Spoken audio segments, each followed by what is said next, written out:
We are now joined by James Scrivo. He's a principal at Scotch Elementary School, talking to us today about a very exciting program and his work there at Scotch Elementary. Thank you so much for joining us this morning, James. Pleasure to be here. Thanks for having me. James, will you first start off with telling us a little bit about your path to becoming the principal at Scotch Elementary and your time there? Absolutely. I started teaching in West Bloomfield in 2001.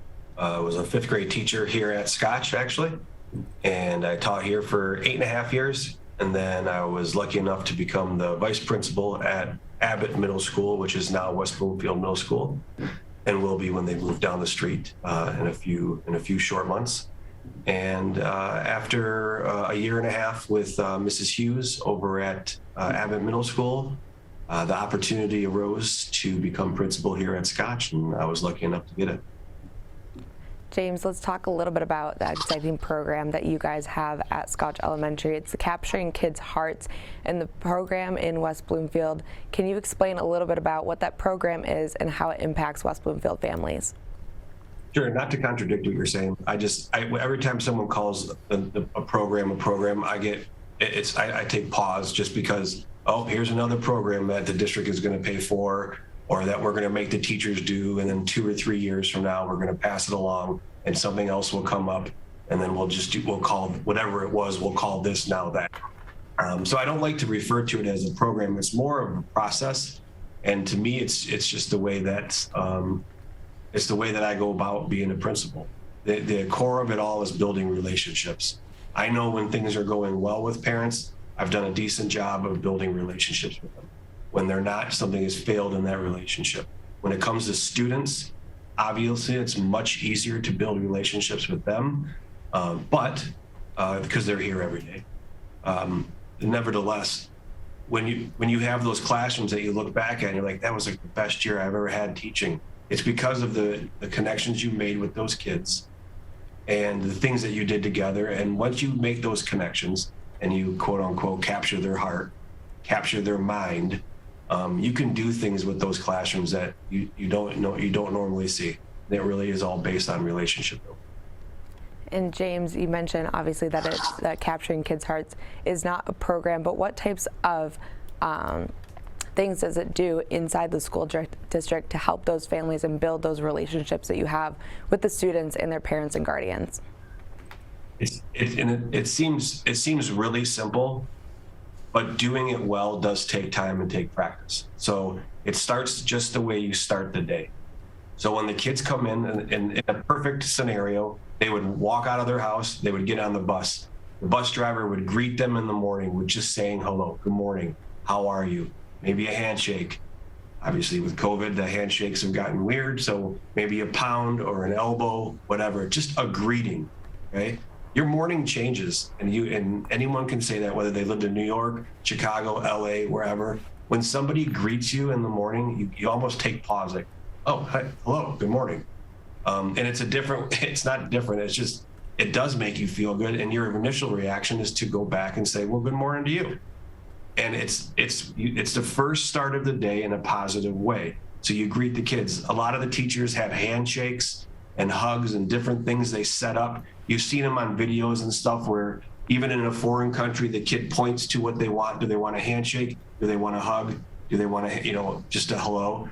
And it is that simple. They come in the room, they start the day that way. They have their plan worked out for what they're going to do in the morning. And then we start with good things.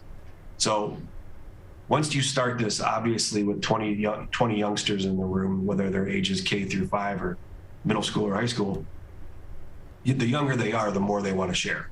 So you can't take 25 kids good things in the morning, or else your entire morning will be shot. So they get into a routine of 3 or 4 kids are going to share good things. And then sometimes even in that sharing the good things, they're like, I have my birthday coming up, my cousin's coming in from out of town, my grandparents are going to be here. And then every now and then you even get with something that's not a good thing, that might be a bad thing. And then they're able to, the teacher obviously can take time after the good things to share, and because kids will share anything, no matter how good, how high or how low, they want to tell somebody something. So we use that to be able to maybe cover something that wasn't so good, in that sharing moment, and the teacher can get to that, or a social worker or a psychologist, whatever it may be, depending on the depth or the breadth of it. But that's how they start their day, with good things. We build a social contract with the classroom, which is like a set of rules, but that social contract is what the class follows. Everybody in the class signs it just like they would sign a contract. And I come down, I sign it. When Dr. Hill comes into the room, our superintendent, he signs it. When our assistant sup, Scott Long, comes into the room, he signs it. Any adult that walks in that room and becomes part of that room agrees to sign that contract, and that they're going to follow those same types of rules. And those are just a few things that we do on a daily basis.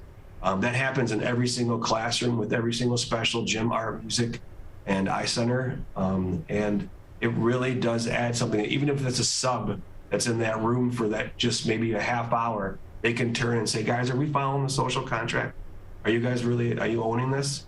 And it'll redirect the kids. It's fun to watch when it's done well. Since implementing this program and really capturing the kids' hearts there, especially at Scotch Elementary with those young kids, how have you seen it make an impact with those students on a day-to-day basis, making sure that they start off with a good thing? Have you seen it impact the families as well? Have you had any parents or guardians come to you and talk to you specifically about this way of life?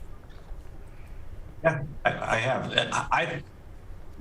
I can give a million surveys and get feedback and get data. Obviously, data can be skewed to positive or negative depending on on what the numbers are, and then how, of course, you use them. I tend not to do that as an elementary principal. I'd like just take it for what it is, move forward. But I've gotten nothing but positive reviews on this program, and the relationships and the community and the feeling. Now, it's hard to, how do you measure a feeling? But parents tell me when they come in, before we closed it out with COVID, how welcoming Scotch was. And I don't necessarily know if I was always that welcoming as a principal. I think when I first began, I thought I needed to be one thing. I think I thought I needed to be the principal that I had when I was a kid or something. And I realized that wasn't me, and it wasn't working. And I needed to look at what I was good at. And don't get me wrong, I'm sure there's 5 to 10, maybe more parents out there that don't think I'm very good at making relationships, but usually that's based off of a difficult situation or a difficult conversation that needs to be had. And unfortunately, sometimes I have to have those. But for the most part, I think if you ask the kids, they would say that this place, they feel safe, they feel loved, they feel cared for. And I believe with my team of teachers and staff, ancillary and all included, and we've created that. And that's the feeling, that's how I know it's working. I can see it in them. I can see the joy in their eyes. Can't really see them smile that much anymore with their masks, but I can see it in their eyes. And I know because I walk down the hall, and if the principal is getting hugged in a school, something is going the right. Well, thank you so much for taking time out of your morning, James. No problem. It's my pleasure to be here, and thank you for having me. Of course.